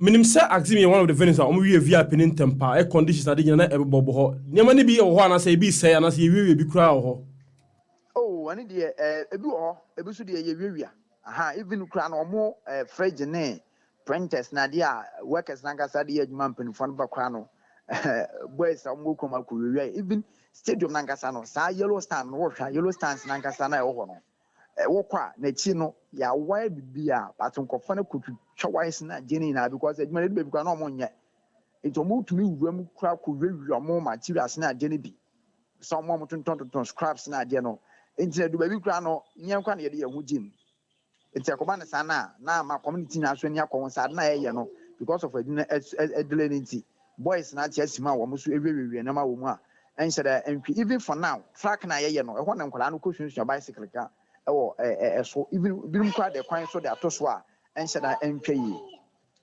Bega come who you driving in Accra was hard so. Anyways, atake and I pay that passport twa for ni e my so far we are kunyina dem say we and adwuma no kwanimu pa we and adwuma da we kuvin kufuria we kwanim sin kufuria atake me da se pa That's why him yo. Cause kufuria no titan track no mun fa biangu so be we dey mind concrete ankasa ake say e ba pe o mbegu so ne say o mo komani man say this is impressive. This is really impressive. Ala ni president say manu hamode ma kan we kitwe yim na mon fan twaso me. UNESCO Kutonya was say watching you live. Okay. Emmanuel Tago said from the state of Kesaman, can Barnier play the Chan tournament without signing for any team? But the big question is answer is no. By the regulations, not just any team, but a team a ball under the federation. Oko outside the duration of the federation Jampo Justice Labi Foxy was a good morning, Mr. Brenya, watching live from Kaswa Iron City inside Zone Restaurant. Zone Restaurant for you paying ye chiamo. And Sir Enoch, this government is a joke. I'm saying I can't wait did that. All right. Starboy was watching the show live and clear at Ahafo. Okay, airport, Happy FM, sports, no size. Fabulous. We are coming like the wounded lion. Greetings to Mr. Solomon Adai, Bless Man, Tizrai, Kofi Ajman, Blackman, Chiamo. Channel Spirit, good morning, Ohene. On a more serious note, when you sit down to think critically on how we do things in this country, it's as if we are wizards or fools. I mean, I can't even begin to think far. Okay, Massa, man, Kofi Blackman, good morning. Congratulations to Asante Kotoko for yesterday's victory. I'm watching you live inside Pick Farm. Piaga also good morning, Brenya, watching you live inside Achim Asaf. Your boy Prince, or say AK Star Superstar, watching the best show live and clear inside Tanaso Star Junction. And also the way fear what they about. Alan, where the Masumwa, where a Axim. Juani Ekoswanesa. Yeah, Brenya, Ekoso, but Sauti reporter now still are our concerns as to say, the way man was see workers our site or year you say a bit me at was and I say end to us because sa and I bribia who no say paying for a beco year you do baby a finis can call now you're suspended for some months. I've been sometimes up to 1 year near bar near Sanso Beka Crania Sanso Echo and the sa and I was a bepim samri already. Ninano Adley abepim samri. So here Azim ya che enkohonim. If Samikaya so it was around by 1st May. Either 1st May or 30th April, baby, 2018, and at that particular shortcut, so. And just to say all others, now I expect to say the 18 air months and the baby and the baby Samri, Yemi, and a name pa is a 1 crop for a year, Juma Awuhunimini. Won't need you say a bet was so sad. And as Abia after a month or two, no, Abia Yankas is Kahunya didn't see almost answer a jadi at all manner. When you know the might sound so cry hard, Jenny said, so see reports from all these air centers are. Utmuse, and no man never materials are never on us a juma or my year drew baby that done because he just to one etching, is either say, Obia baby be home, and as I didn't hear me, I say, I decay, and for that matter, I was see a chance to come back. I go Pisca for an San for fro. I didn't hear Hosa. I didn't hear Hosa. What's okay? Any your state, as some okay cry. It mean you be the one. Yes. And if I be cry, be set charge. And says a year be the Osan can Crofankas and Comuancasano. Because I resign. Osan can Crofankas and resign. In fact, any part our ministry or NY Hormina, because some Crawford because I made the addition in Sano. Every adjournment to me and yet, and because of that, into my resign. But yet, see any part of the world on resignation, no, and yet they say, ye knew me. What's a dream? A woman said, we shall acquire any more dear. Paprina. So, cast out the 18 months a year project. That's a bepim samre still, ye. na fe no be 70% to 80% e wo ho no clearly what disappointing nipa what's it saying microphone we fridges na ade microphone we enei enkwala de ho no esua bicycle kan osi ebi mu ayi kwan e de ato o hwa o mo ye adwuma nsa enkwala so to stop him because enye safe on enkwala yes site yeah enkwala ko na bi ko bo prawa you need to stop there yes my main comment is kakra so asaba we are also from sports director Legon. Was a beautiful damsels. Please give me a number, master. Some catch a player. I make you a you make you a chiropa. I call asthma. So do you have? I say, hey, Benya, it is saying, which beautiful damsel on TV. We died of the Bavaro. Nah, TV. Okay, I will comment with the same kind of ayuano inti I will dear so two amza so dear about say good morning Mr. Ohene, please. Okay, yes, everything is fine. Also, happy birthday to Mr. Iceman and Mr. Maxwell and Yao Nyama Junior, Tema Malcolm manager. Oh, Nyama Junior, we happy birthday Kesiepa and if you host a command. When Iceman, you know, Iceman, and obviously Mr. Maxwell and Yao Nyama Junior, our tema, a Malcolm, we manager, we fear 2 Hamza, and a diaba. My uncle Prince or Alan now on funny dear Emumo. Ohene Azim. I am impressed with Ejuma Akoso because the last time I call him, then you see, and Anna Ejuma no edu. But Nina ne say sika wo ho e no mo ya di we ya anka Alan wait 18 months na waka no nka mo awie Ohene pesa adwuma we e ko no e na sika e da ho e na sika da ho e na contractor because contractor no onwie ba akomo man bi mu contractor so onwie fe project am de man onwie ya omumani bi nti ono onya ya and we kura ntem akwakope another project or ye ho adwuma. So I want to be in the shoes of Ohene.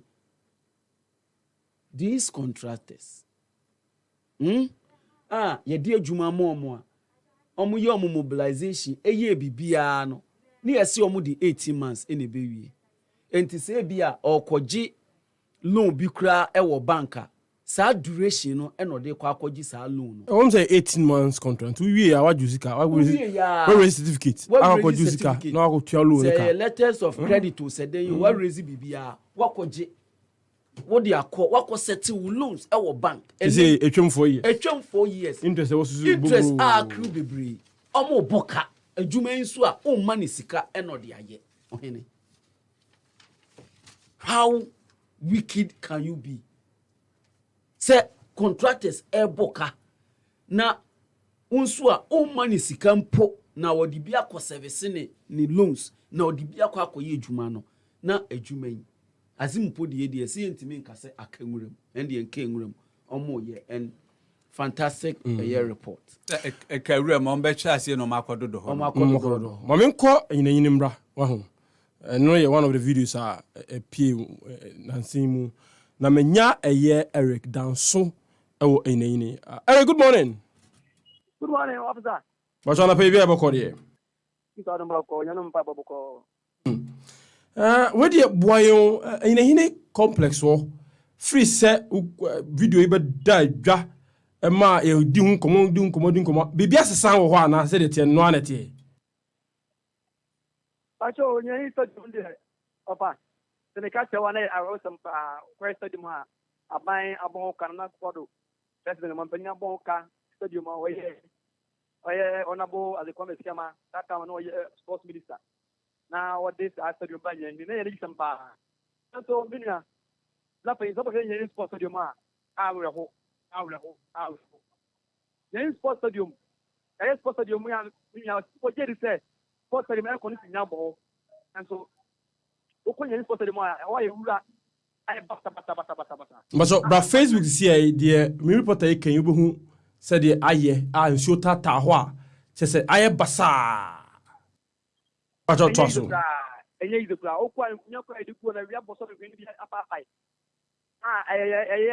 post wa edisi wo nyina post nyina na ache enye ize kura obanya ni sport ma opa wo ba ho the so video na me try na asa me catch out enye e ko study e ko jogging e ho ma e ho ye anika se yan ko jogging one ma yen so dum de e blue ana amwan sika ya shegu kura enya sa to e yen so dum de ba bu samia ne nyenu na mete bu samia yen so dum de da bia me ko da di no me ko futo bia nko so yen so dum a nan tene ma ba wo yen ya dwen se enche bia ye be ya hu demonstration e wo nyen a enya asam to ya dwen ho a ye pa ho kana e be demonstration maybe so demonstration ho sembet ukwa na contractor bia ni site wo ho bia ni ho ba cha bia bio na contractor na oye djuma no oni site wo ho e pa cha nfidie bia sin yen sport stadium e che se bibi ko so stadium mo ta e bru be wan ya fra omo sa omo nyama e firi stadium ho e bru wan ya fra obra stadium mo nya wie fra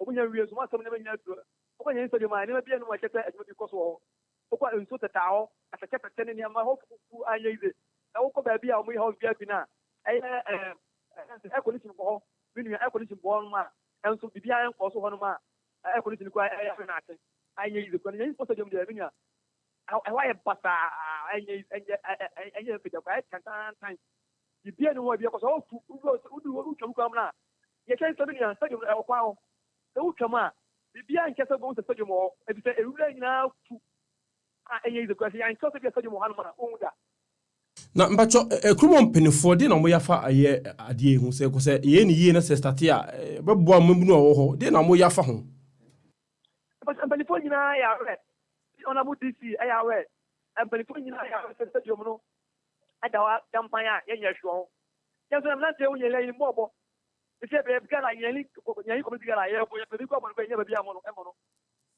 ya bon mpenifo so bia FPA so ko pusamia mpenifo nyina ya re obia ya re yan stadium no opa nyina ibi ni wa de tie agofo so mo wo amana ni nyina e ko gala e nyina bia ye mo no so banya ni a yutu ni bobo entina ona ko me se made ayi ba yan so benya anko we pay da bata ai tan na ya mudin ya se na sports minister ho oye ofrim ho a awde ade ya ba wantimi anwie a wafiri so eche pa so wantimi anwie ya mudin ho yawo aso blabio kasa no de mi bisa se ya mudi former sports minister no ho yawo e se oye mu MP ho an ofiri a wantimi anwie a wodi free so ya mudin ho yawo no ya de enye is great no ya pa because obey minister at sports minister na one demand for the via the big bad by yan how the sports to the ban yan na want me I really there I'm not who you put your money just one put me there papa I'm not do mo ya pa I yan to I'm not. Oh, Eric, you that's it. That's be any besan ba ho abagin kire mu. Nti uba e Facebook wall ho abohu video. Nti blogging dem ko so ye ho ho. Eric. Yes sir. Jogging dem ko so ye ho a ho.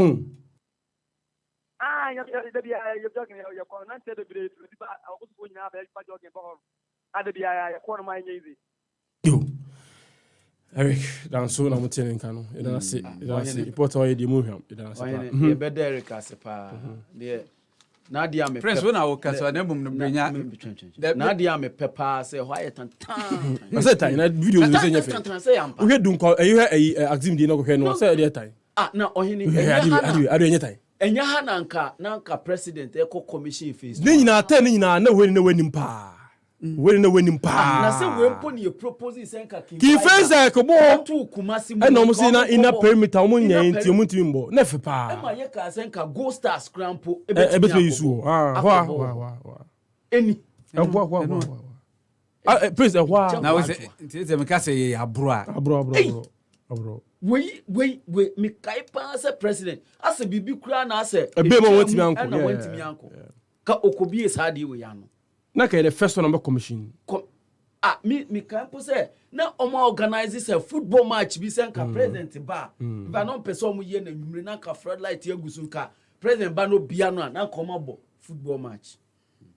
MP Honorable Esiama. Ono an who went me. Oda so parliament. Unya sports minister dear na so parliament. Why you way e wo krom.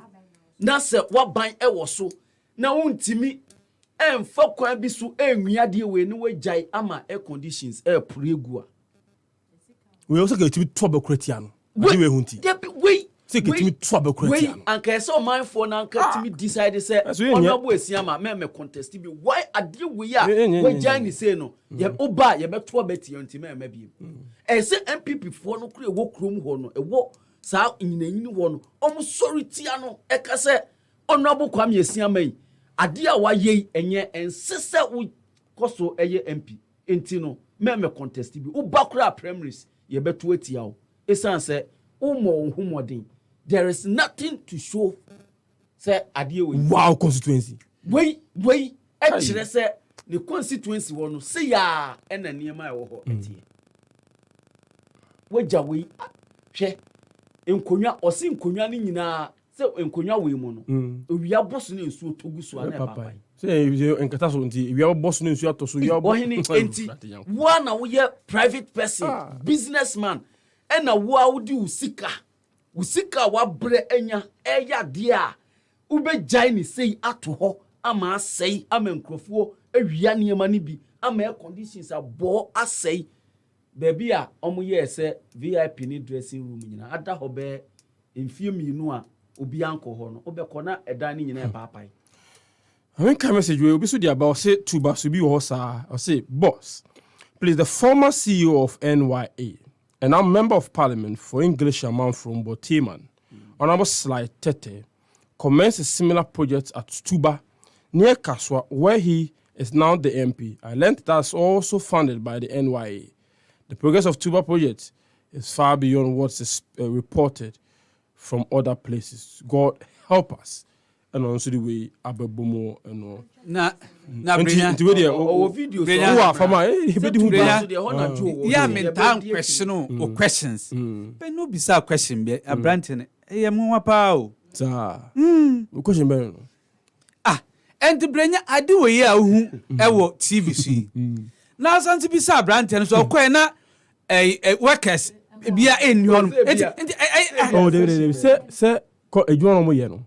Enya hankwa onsa we no multiple person no e wa chire e come ye wo na Brenya obi atwa side we e dia mawo na susu ampa o side we pa na Brenya wo bisa sa question ya tie wo ye mo pa o for the benefit of omo nhwe o Facebook a wo tie se interview me nyama me ho me yama dudu na 18 no enyo bia so na ehwe live on Facebook won ma de e friend atete pa say you should told that one atete red clay red clay field na ya at a point in time na nkrofo recommend say some clubs ebetimi akobo ball ho no yi ene aye atete there are two concerns say na enye wo ho metima Jesus sky organize na in perimeter na aka and metima na abobo ho ene pitch na adana atete but na we have pitch na nkasa any stance na e ho no na efe but your mama ko so na tie for so nya kwanya emeka bi why now it's a good morning please. I just heard medium assistant coach speaking at the post match. Please, what is David Duncan? Is he still at post? O say ne obetimi amane assistant akọ pacho say yenya any communication to face say almost on internet kakra na assistant didn't take you over me confirm me so ate me so didn't be free your friend Maxwell agege to Max maybe as a coincidence no comment no comment na we sure so mo no on try there me pacho de mati na makachi da won we so call World Cup divinity na World Cup yeah nti me anso me shede ni ndi nkomo ba ye nyina nti we no comment kaka mami mamu nyina fifi apa me pacho has Penina or 2 tickets ma supporters your friend say King Ebenezer Apodai baby obi a be beneficiary pa ya mi hira no any every year bia na oye e de ma supporters ya mi hira no papa beneficiary pa kase pa Brenya the pastor one road minister I'm in road minister. When you come, they will say, Hey, Kwabem, me, tie. Me koho, yi wo. Na junction so ko Kwabem kuna nkasa mo sine na etie pa. Na se mi ko hoyi. Masa, street light ko egu kwan no so kwanye street light ketwa. Road minister. What you say we road minister? If you honorable Kwame Asiama, former sports minister, sports. That's the only stadium lead Akokrum. Going to men we are. Not as a sports minister now by 7 September. So far so they say Eddie Man review for. Road minister chair say, or your road minister, and to officially the crew Mukwai. I can done how position the more piano. For obi the idea, they be the other side, maybe we. But because you might be what? What the hell? And so come with for so that's. Say them free so. You come for the show every 2 months we say some we say as soon as they MP ya to abama na onyu akonya ye minister okoya ne ye bi papa bi say e dey free ho what better parliament what better asoye ho 4 years u pie agodro ano ko promote so bie bia no de me na me ka aba Kaleshi sports complex be na say Kaleshi de no ine ba bia na ye asase foforo ne ye kwa start ko to ebo a I know what that. A horse na NY in Ankasa headquarters one wo.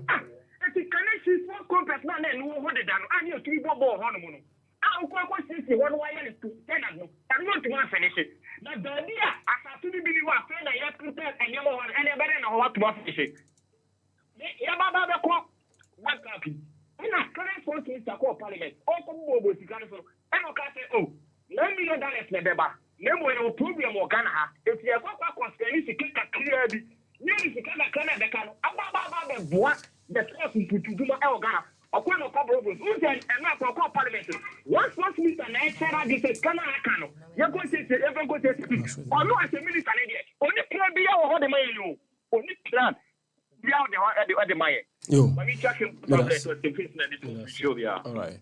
Who's about to fracture emergency on 05597106 Mr. Odin be free. Hello. Ohene Brenya. Udem. Good morning. Good morning. You have a god here. Yehovah Dom. I just Alangrin said me channel ba metin boys I'm a silly me catch them. The being the phobia baby because I feel to break. Sure. Honorable as a case, I do hearing the master. 1 year in a year, I was sending a promo for no say, or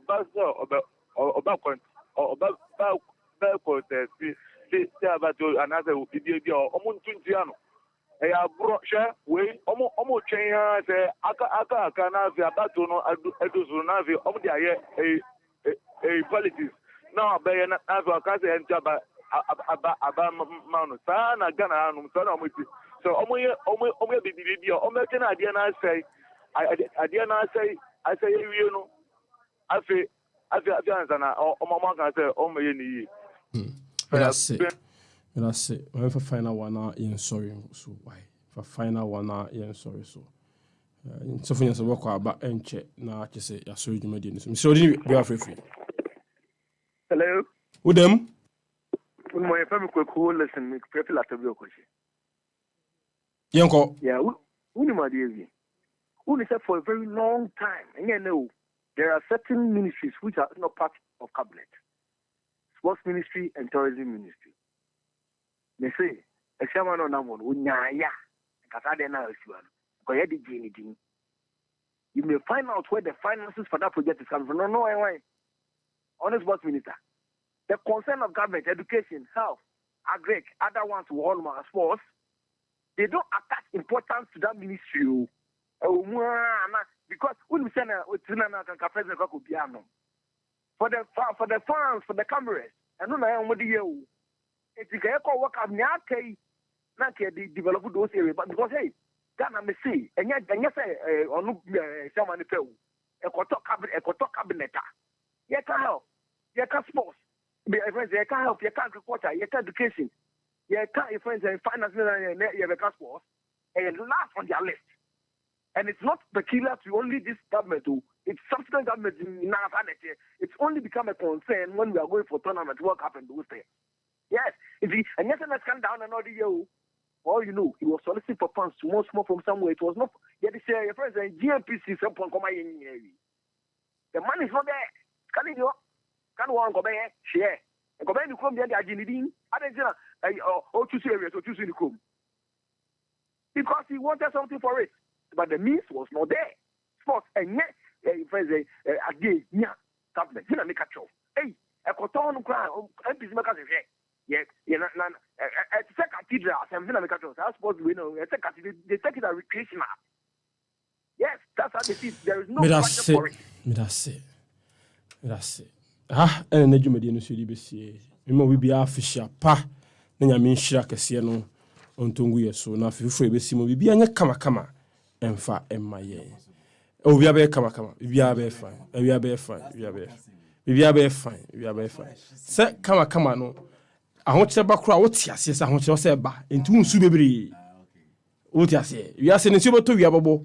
But you talk, wouldn't say into Tobreni into Unsu. What's with the years, baby? Unsu.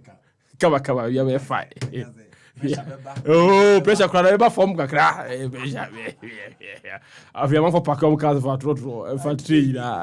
Hey, Gada, a fine. I think I was set my Sweden to America. Far from to America. Na enchekra. Na say, yeah, the 70th edition, the air basso. Happy the Odia, no, the same say. The obeshe, the obedi, be on bed, need not happy a fanka.